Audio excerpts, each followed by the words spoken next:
Hopefully you are coming to this volume 2 of Cleaning Coins, Myths, Truths, and Techniques from having seen the first episode. In fact, I'm going to stop this right here.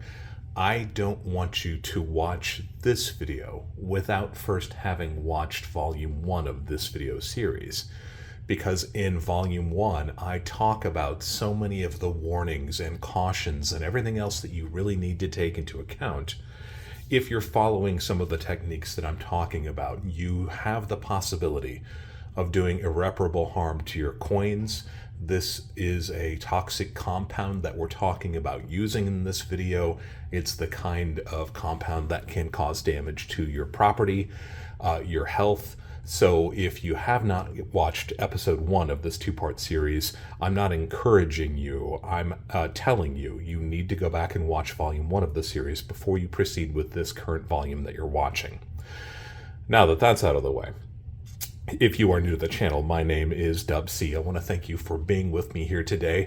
If you haven't yet subscribed to the channel, I would like to encourage you to go ahead and click on that subscription button. Become part of this community. It's an important way to show support. It doesn't cost anything to subscribe to a channel. It just means that you're one of those folks who are counted as one of the viewers of these videos. And if you are one of my returning subscribers, thank you guys, as always, for being with me.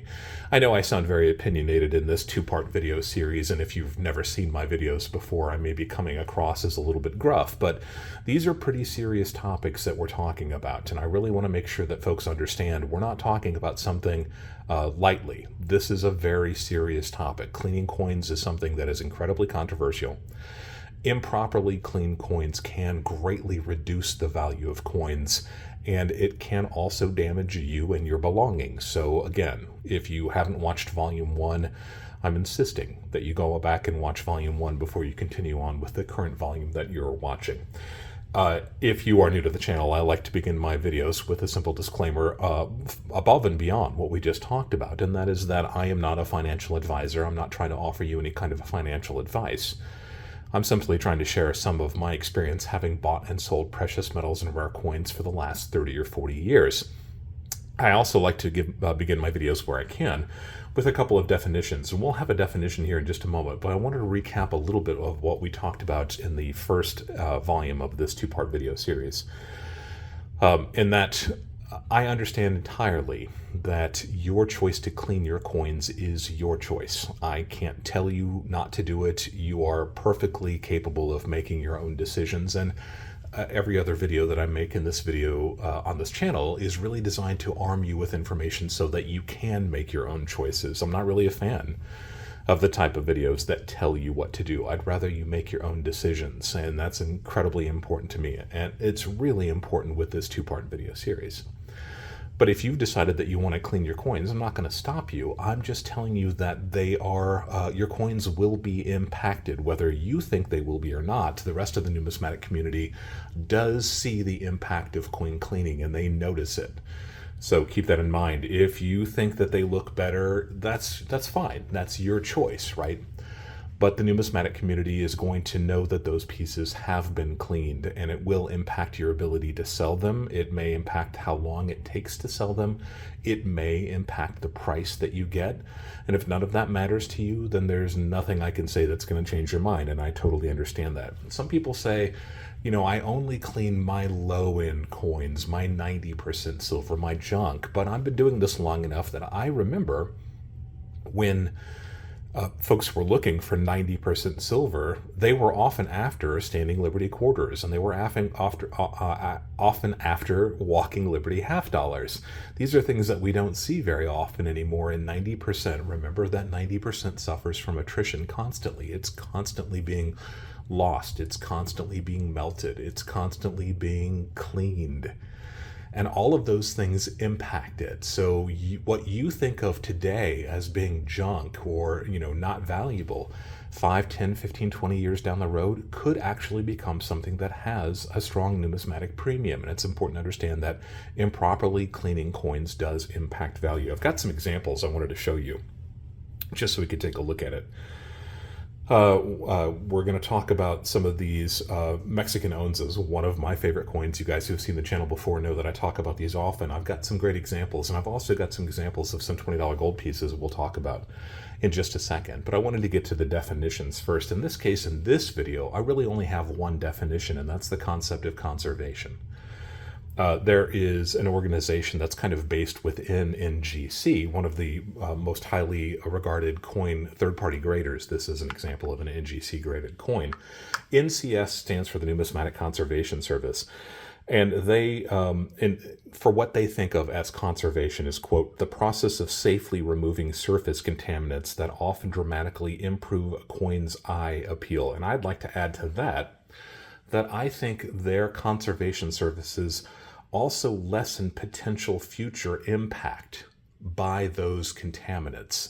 So NCS is it's a little bit of a nuanced area, but if you're going to submit a coin to NGC for grading, you can first submit the coin to NCS. NCS will evaluate the coin and decide whether or not they think that their conservation services can help the surface, help the attractiveness of the coin, make an improvement in the coin. Now, they use incredibly advanced and sophisticated techniques in laboratory situations.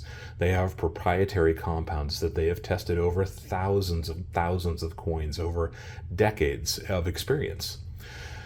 And the nice thing about if you decide that one of your pieces might benefit from something like NCS, from having a professional take a look at it and evaluate whether or not they think that they can do something to impact the look of a coin through working on its surface, getting rid of contaminants and so forth, they can turn that coin back over to NGC if they feel like they can make a difference in the coin. And they don't always. Some coins are simply too far gone. There's nothing that they can do to save coins that are too far gone to be saved, right? None of this is a magic wand.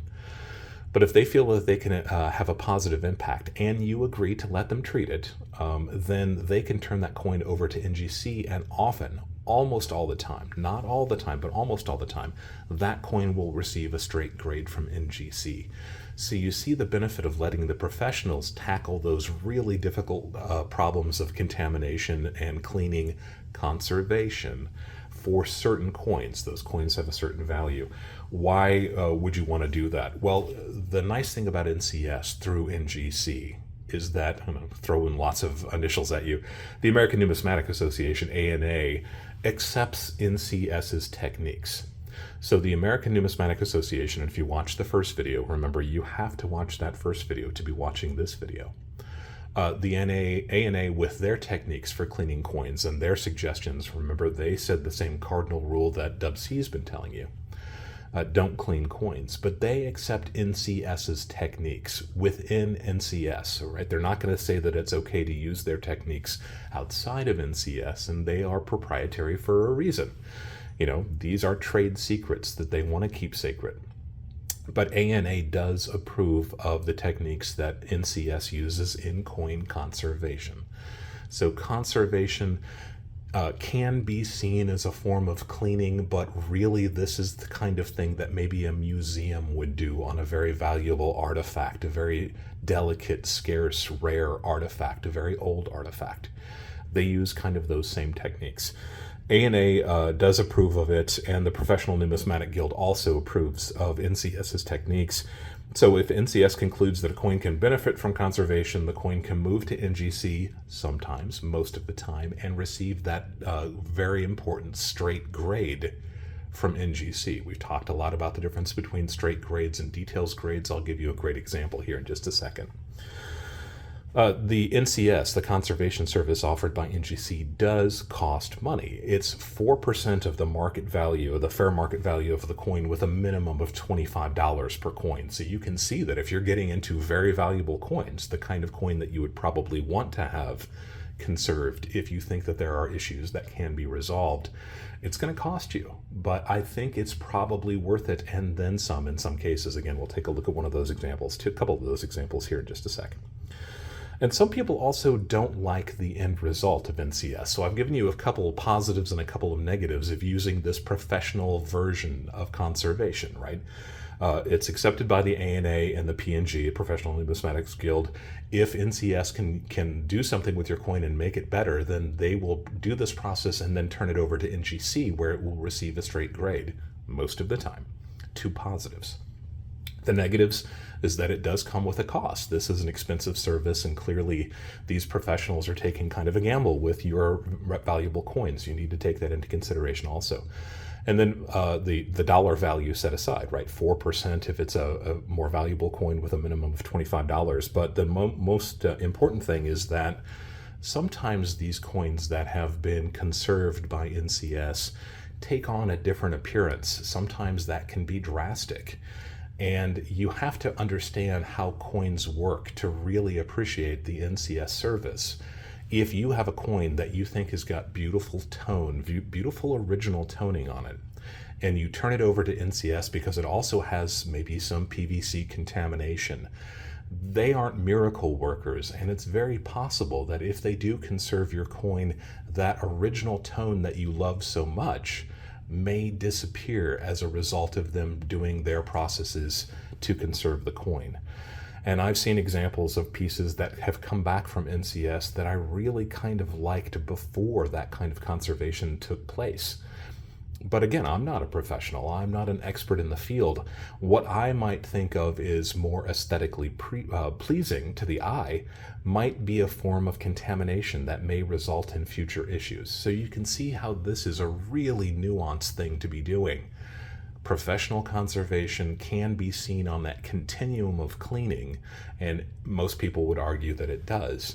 But it does come with some benefits, and it also takes that responsibility kind of out of your hands. You're not going to be the one who feels terrible about ruining a potentially valuable and important numismatic treasure if you're handing it over to the professionals who have the best chance of doing what's needed to save that coin. Conservation, you can see that's a nuanced topic to talk about, but I think it was probably important for what we're talking about here. What else do we have? Oh, I've got some examples, right? I was going to tell you these examples. Now, if you are new to coin collecting, I mentioned in the last video that you have definitely seen now, right? That sometimes if you're new, you might think of a dark toned coin, a stained coin, as being not something that a collector would want, right? You look at it and you see who would want those ugly splotches on this coin. You can see here with my magic pointer, we've got some kind of almost rust red, brown colored toning that's taking place in this area. There's a little bit down here also. I don't think the reverse has that. A little bit around the outside.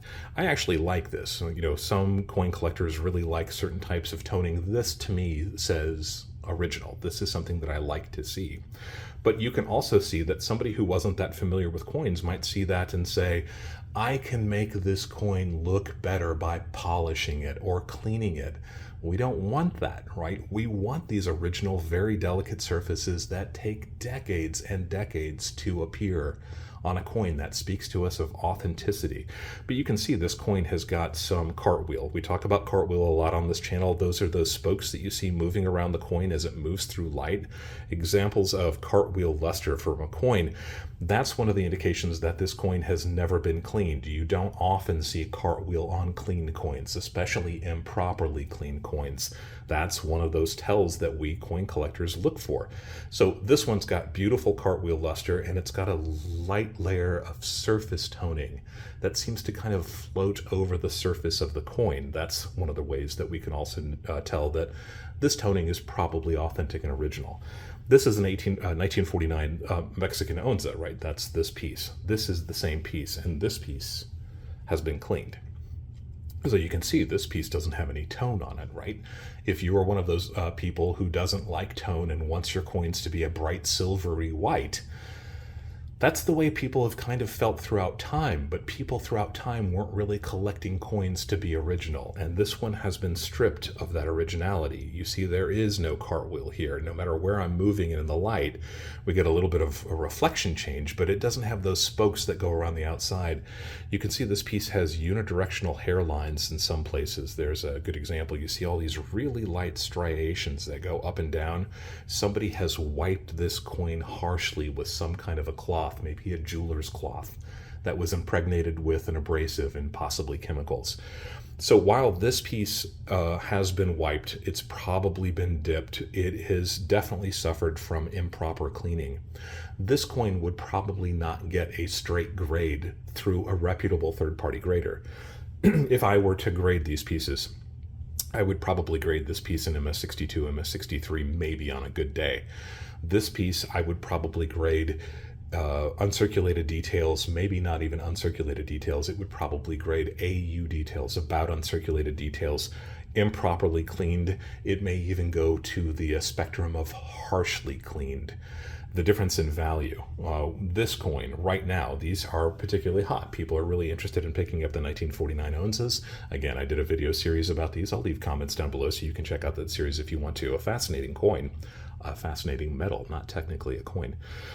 This in uncirculated condition with a little bit of original toning, I would guess is probably in the $100, $125 range right now as I'm filming.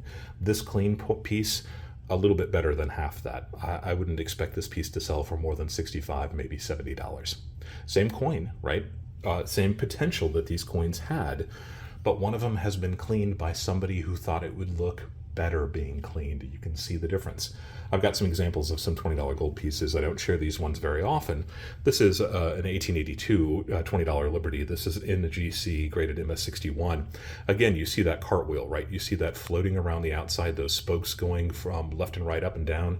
I'll try to see if I can point them out here in case you can't make them out. There's one big one there. There's a big spoke there, and you can see how they move like hands on a clock, almost as we move through light.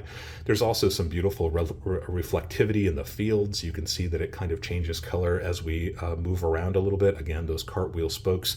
This is a beautiful coin for an MS61, kind of a lower uncirculated, and that's why I chose this piece to compare and contrast.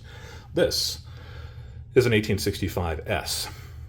One of my oldest $20 Liberties, and I got this piece raw. I bought this piece without it having been slabbed because of that 1865 date. This is a Civil War era $20 gold piece, and I wanted one of those. So I bought this piece many years ago. Now, I could tell when I picked this up that there was something going on a little bit funky with the surfaces of this piece. When I sent it in to NGC, it came back with an AU Details improperly cleaned title. And you can see the designation. There is no cartwheel luster right at all. There are no spokes moving around the outside of that. There is no luster left in the fields. There's no contrast. It is, and I hate to use this word, but I think it's really probably correct. It seems dead. It seems lifeless. And that's what cleaning does to a coin. It might have had some spots on it. It might have had some copper spots. It might have had some thumbprints. It might have had some kind of an unattractive toning. Whoever got their hands on that coin stripped those original surfaces off, and the consequence is now that it's an AU Details coin. It's still a valuable coin, but I just checked before I started filming this today, and I'll show images today. A straight graded PCGS AU55 right now on eBay, $47.99. So this is a $4,800 coin, the same coin, the same 1865S. There is an improperly cleaned PCGS AU, which is very similar to this piece in NGC, $3,500. So that's a $1,300 hit that this coin probably took from being cleaned. We already said that the Mexican onzas, about half as much, right? This is not quite that dramatic, but when you're talking about a more valuable coin, you can see that the dollar value is still significant. That's $1,300. That's approaching a third of the value of the coin. The same coin, the same date, the same mint mark, the same grade even, but one of them has been cleaned, and because of it, it lost over $1,000 in its value. That's what we're talking about when we're talking about cleaning. Of course, if you own your coins, they are your responsibility, and if you decide that you like them shiny and bright, no one's going to stop you from doing that. I'm just showing you what the market feels about cleaned coins. And that's what we're facing when we're talking about these. So the process, we're actually going to walk through the process. I know that previous video that you have definitely watched, right, with all the warnings and everything else. Very important to understand what we're talking about here. I'm going to walk through the process and then we'll actually show it. So we're using 100% pure acetone. That's what this is. This is a quart jug of acetone purchased at a big box store locally. I think I paid about $10 for it. That's about how much they cost. what I did is I poured that acetone into this glass Pyrex dish. Now, I have been fortunate that I have a really nice selection of Pyrex pieces. This is a Pyrex lid on this dish, and this Pyrex lid is virtually inert also, so it's a really nice combination to have. Before I had these pieces, I used like an old pickle jar. I don't think it works quite as well, but if that's what you've got and that's what you want to use, you can use something like this. So I've poured maybe an eighth of an inch, maybe a little bit better than an eighth of an inch of that pure acetone into this very clean and sterile Pyrex glass dish. We're going to keep the lid on it for right now. Remember, we're actually on a ceramic plate here, and that's because I didn't want to get any of this on the beautiful Navajo rug that we always use as the backdrop, right? It would destroy it instantly. Remember that when you're using that, this compound acetone is dangerous to use. It is dangerous to inhale. I have plenty of ventilation in this room where I'm working right now. I'm not going to touch these pieces. If I do, I will be very judicious with touching them. I'm going to be trying to use my tongs, and I've got these rubber-clad tongs that are appropriate for using in harsh chemicals. That's the whole reason I've got these here. We're going to carefully place each one of these 5 coins that we talked about in the last video into this solution. And we're going to let it kind of sit for just a moment. My feeling is that these pieces probably did encounter PVC at one point in their history. They all seem to have kind of a hazy surface to them that I don't find very attractive. Also, it's time to cut these out of these paper flips. I don't use 2x2s anymore. Rather, I'll be using the safe flips to store these in. Remember these from the last video also. These are an inert, non-PVC, archival safe 2x2 flip. So I want to take them out of these. I want to very gently dip them in the acetone. I'm going to let them air dry. Now this acetone says specifically fast drying and no residue. There are some folks, when they use this technique, they actually like to rinse the coins with distilled water. I think that that's probably a good thing to do. Fortunately, where I live, our water is incredibly pure and clear. So sometimes after using the acetone, I will dip these coins into a glass of clear water. It's not a bad idea to run it under the faucet if you think you've got good quality water first. Using a squeeze bottle of distilled water is probably not a bad idea either. You can tweak this technique any way you want to if you decide to pursue it. Again, always practice with something that is of lesser value first until you really think that you understand how this works and that it's something that you want to pursue. It's important that this be your decision. So in this case, because I don't see any green gunky residue, that was an indication of heavy PVC damage we talked about in the last video, you can opt to leave these pieces in the dish with the acetone overnight. In fact, that's the way that I usually do it. With these pieces that you see here before you, I'm not sure that's really necessary. I just want to get the light surface contamination. Maybe it's cigarette smoke also, who knows? These things have been in these paper 2x2s for the better part of 30 or 40 years at least now. So I want to take care of them before I put them into the archival 2x2 safe flips. So I'll be dipping these just for a moment, not very long. And then after that, I won't be rinsing them in distilled water. I'll just be placing them on this nice paper towel. Now, there is some potential of contamination of these paper towels. Clearly, these are bleached paper towels. You have to take every single little thing into consideration when you are cleaning coins. Clearly, the more valuable the coin, the more consideration you want to take, the more time, the more careful you want to be. These aren't especially valuable. I didn't pay a whole lot more than melt from these in the first place, but I do feel that they deserve at least the opportunity to be treated a little bit better by dipping them in the acetone before I put them in the 2x2s. So there we go. That's kind of the technique. And I'm going to start by cutting these out of the 2x2s. I promised in the last video that I would show you my technique for doing that. I did that once before in a recent video, and you never want to pass up an opportunity to cut yourself in a video that people are watching. So that's what we're going to be doing here. I'm going to be using an X-Acto knife. That's usually what I use. We're going to start with this Mexican 1901 Zacatecas piece. This is the before. We're going to take a look at it very carefully. It's not a bad coin, right? This is actually a pretty nice coin. So my technique for opening up one of these, and because I want to avoid these staples, I never want the coin to come into contact with these staples. In the past, people would have ripped these open. That there's a very good chance that the coin's delicate surface will wipe across the surface of those steel or zinc staples, and that would impart a scratch on them. We don't want that. That's the entire reason we're doing this. We're trying to take care of these pieces. So I'm going to find kind of the most daylight, and you can tap the coin a little bit to get a little bit further away from the edge. That seemed to work right here. So I'm going to find the edge, and I'm going to puncture the plastic, and you can hear it puncturing there. And I'm going to go along the base of the coin as far away from the coin as I can possibly get until I've got about an inch worth of recovered there. And then I'm going to peel the coin out of it. And by doing that, we are leaving the staples in place. We never come into contact with them. Again, that paper is out of the way, those staples are out of the way. And this is the coin breathing fresh air for the first time probably in 40 years. It's actually a lot better. It looks a lot better than it did in the 2x2. I was going to say this is probably an XFAU piece, but it looked like it had some kind of surface contaminants. You can see that it's got a little bit of a rim ding there. That's nothing out of the ordinary for a coin like this. This is a Zacatecas piece. I mentioned just a little bit of notes about it. This is the only peso that's in the group. The rest of these pieces are 8 reales, both Mexican Republic and Spanish pieces. This is a peso. The assayer on this one is, and we know that it's from Zacatecas because it's got the Z hallmark on it. I'm trying to find that. There's the hallmark, I believe, right there. And then we've got the date, 1901, and we've got the assayer's initials also. Let's go ahead and dip this. I got some additional information about these, but that's not what we're really talking about here. A little bit of luster there, right? Just a little bit of cartwheel. Maybe this piece will turn out okay.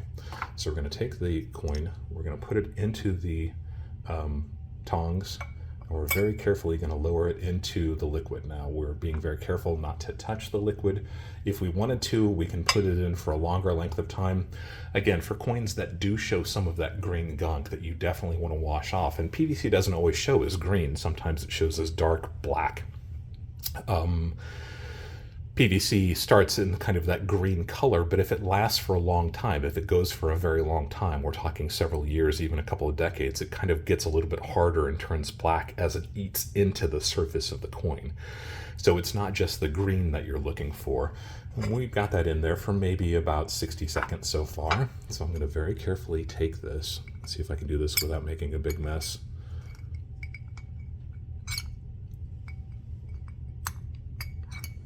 Of course, while we're filming, it never wants to cooperate. There we go. And we're going to try to turn this coin over and let it sit just another little bit of time while it's in the acetone. And I did get a drop on my finger just then. Acetone's not so dangerous that it's going to eat through your skin, but it's not something that you really want. Now, this acetone, again, says it's fast drying with no residue. So in this case, I'm not going to dip these coins or rinse them in pure water, distilled water, or whatever, even tap water after I get done doing this. I'm just going to let them air dry. We'll see how they look after a bit. Again, we're just removing the surface contaminants. It's not really necessary to move it in this case. I just want to get the surface of that coin completely covered. And then we'll go ahead and see if we can get it out of here. And note that I did not see anything that looked like PVC damage, definite damage on this piece while I was unwrapping it. I didn't see any of that green gunk. I didn't see anything that had turned black. Going ahead and shaking it off just a little bit. No offense, Taylor Swift. And I'm just going to let it air dry. Now, there are a couple of drops on the surface of this piece. So I wouldn't recommend using this acetone over and over again. In this case, we're going to be showing it with 5 coins. I think that'll probably be okay, especially since none of these are particularly bad. I want to make it very clear also that while you're letting these pieces dry, we don't want to wipe them. It's okay to blot them maybe a little bit, just a little bit, get some of that, the larger drips off of it, because if those drips do have any kind of contamination in them, that contamination can then just dry on the surface of the coin, and that kind of defeats the purpose, and we don't want to do that. So So here we go. This one is an 1894. This one actually does have pretty nice luster, at least in the 2x2. Let's open this one up and see what it looks like. A little bit easier to open this one. It doesn't look like it was quite as big. You saw I cut a nice crescent there, and then I'm just popping out the plastic. That's all we're doing here. Putting down the blade so we don't drop it on the blade. I know you're not supposed to touch the surface of the coin. I wash my hands thoroughly before doing this. That one's got a lot better luster than I was expecting. So I would say this is maybe even AU condition with a very small chance of being BU. There's a little bit of tone up at the top of this piece right there. Let's check that once we get done dipping this piece in the acetone, because acetone often doesn't take off real tone from a coin surface, but it will take off those contaminants that look like tone sometimes. So again, tongs and into the dip. You can see that there was enough acetone to completely cover the surface of the coin. That's what we're after. You don't need to put an inch of acetone into a dish like this. It just needs to be enough to cover it when it's laying flat. So again, this is something we're going to do with all of these pieces. This is an 1894, is that right? 1894, there we go, Guanajuato 8 reale piece. It's got a GO mint mark that tells us it's from Guanajuato, and like Zacatecas, it's a Spanish colonial mining town, the capital of the state of Guanajuato. And it's also kind of a move back to that 8 reale. I think that this is, originally I thought this was maybe an XF grade in the flip, but now that I've seen it, I'm thinking maybe AU outside of the plastic. Let's see if we can flip this one over. And again, swirling it around just a little bit. If there was heavy contamination, if I had seen evidence of that grain or black gunk on this, this would definitely be a candidate for leaving overnight. I think that's not a bad idea. In fact, I often leave the pieces overnight with the lid on them, and then the next day I flip the coin over and leave it another 12-15 hours so that both sides are getting as much of that acetone dissolving those organic compounds as they possibly can. In this case, I think we're probably good with this piece. I don't think that there was a lot of heavy contamination on it. We just want to make sure that we've got these surfaces right.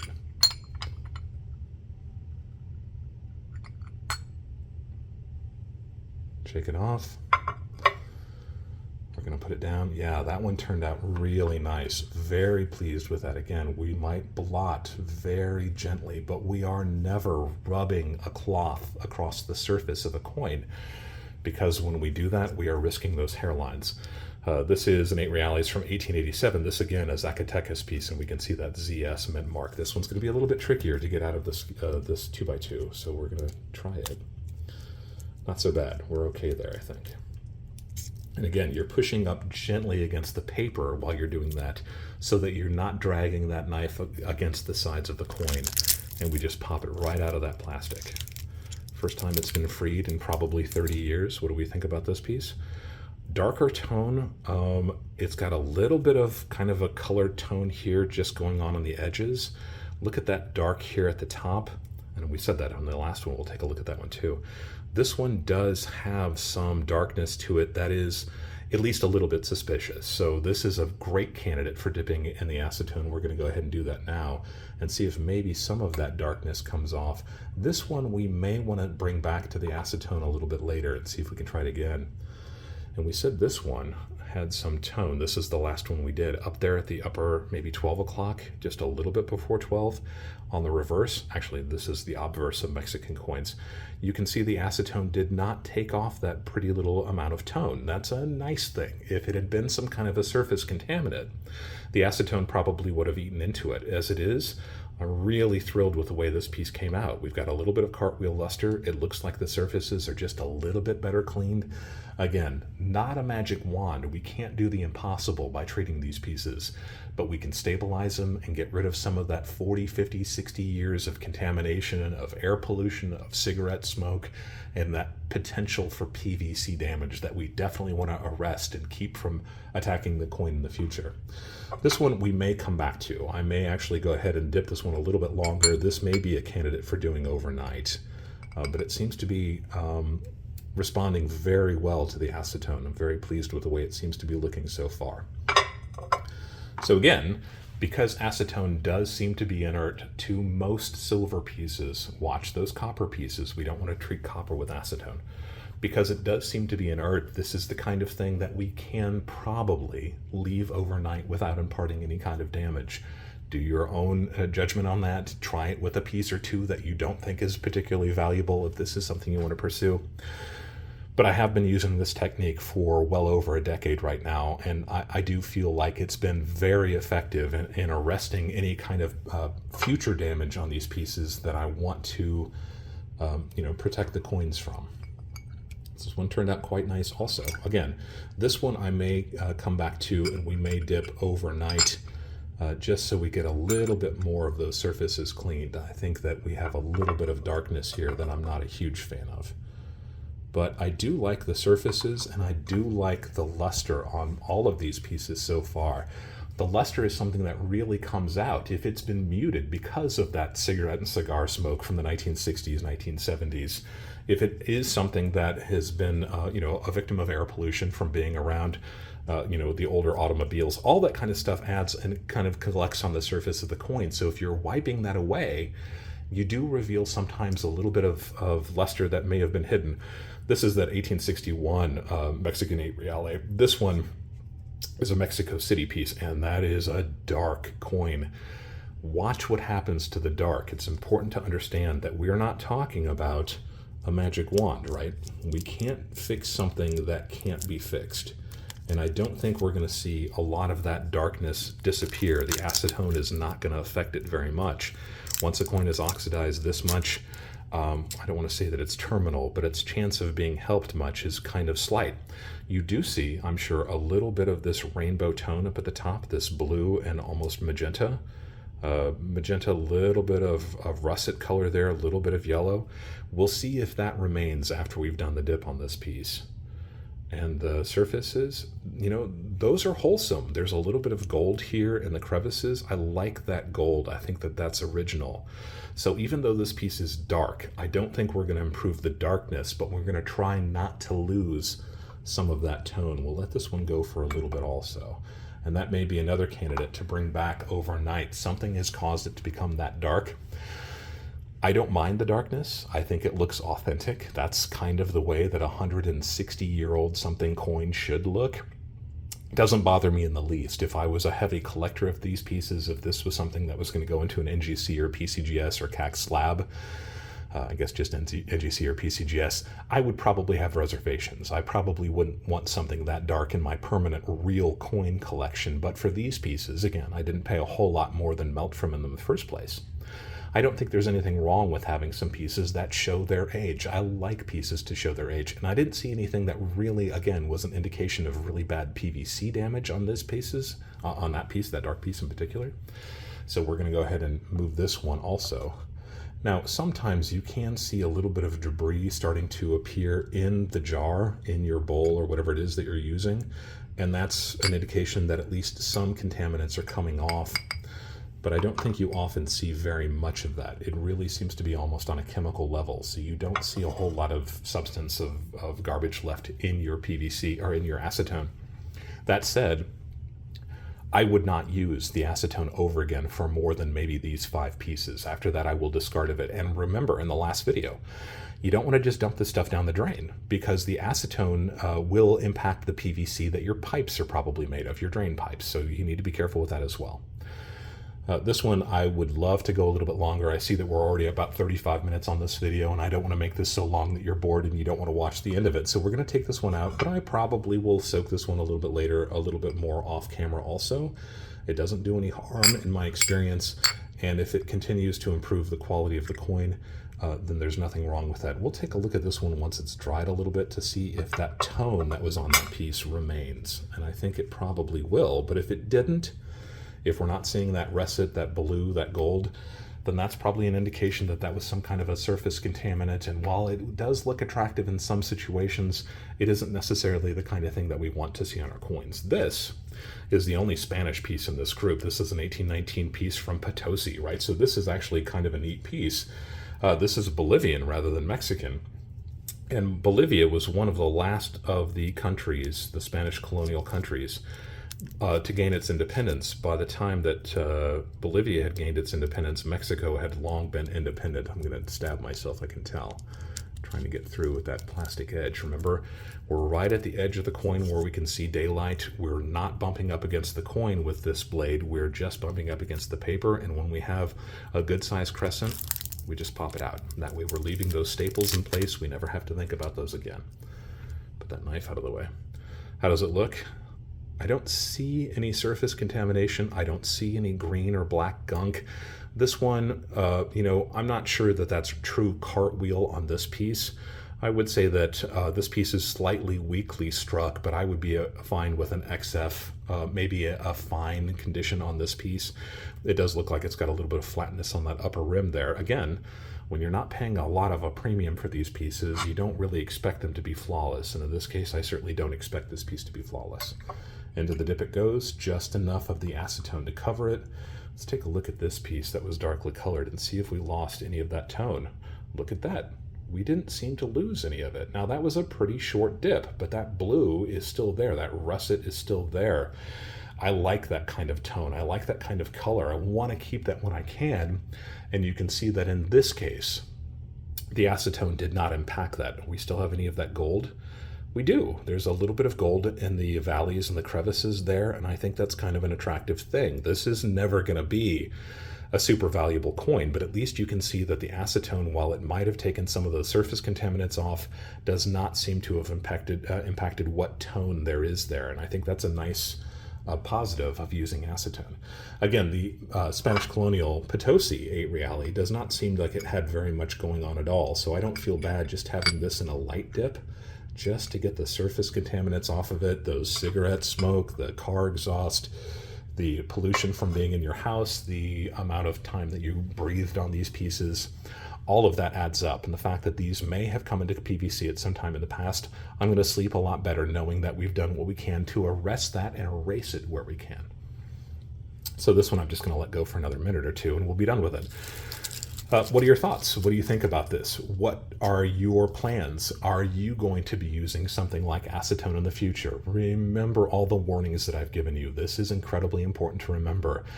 If you choose to do this, it needs to be your choice. WC did not tell you to do this. And again, the ANA doesn't seem to take a very solid position on acetone or not. But you do notice that when NGC is talking about their conservation services, they do talk about PVC damage and PVC haze that their services try to arrest. And I think that if they don't use something like acetone, it would make sense that they use something that is very similar, although I'm sure they have lots and lots of different chemicals at their command. Shaking it off just a little bit. Going to dry this piece. Again, we don't ever rub these coins. That will impart hairlines and we don't want that. Purists would probably clutch pearls at the fact that I was dabbing this a little bit, and I don't really blame them. How did this one turn out? That's nice. That's a nice piece. I think we definitely removed a little bit of the dirt, a little bit of the haze, a little bit of what could have been potential PVC damage. I love the Potosi hallmark there. We talked about that in Stacking Mexican Silver. If you're interested in taking a deeper dive into any of these pieces, again, check out the link below to the Stacking Mexican Silver series. This has turned out to be a very nice piece also. If that isn't, an artificially flattened rim there, it may have been dropped on the floor sometimes 200 years ago. I would say this is probably a VF piece, and now that we've kind of cleared off whatever surface contaminants that may have impaired it going forward, I feel a lot better about this. I am putting the lid on nice and tight. We are sealing that lid. Again, usually you would discard the acetone if you have better quality tones and you want to pursue this. Acetone's not that expensive, so you can change out the acetone. Make sure that you're cleaning off that dish because you don't want to have the residue that you just took off the first coin land on the second coin and contaminate it all over again. Let me know your thoughts. Let me know what you think about this process. Do you think that the end result is nice? I think a lot of these pieces definitely turned out a little bit better than they had been before. That's kind of nice to see these pieces almost brought back to life without really being stripped of their original surfaces. They still have some of that tone. They still have some of that cartwheel. They don't look like they've been mistreated. This looks like a better quality authentic coin from the 1890s. That's pretty nice.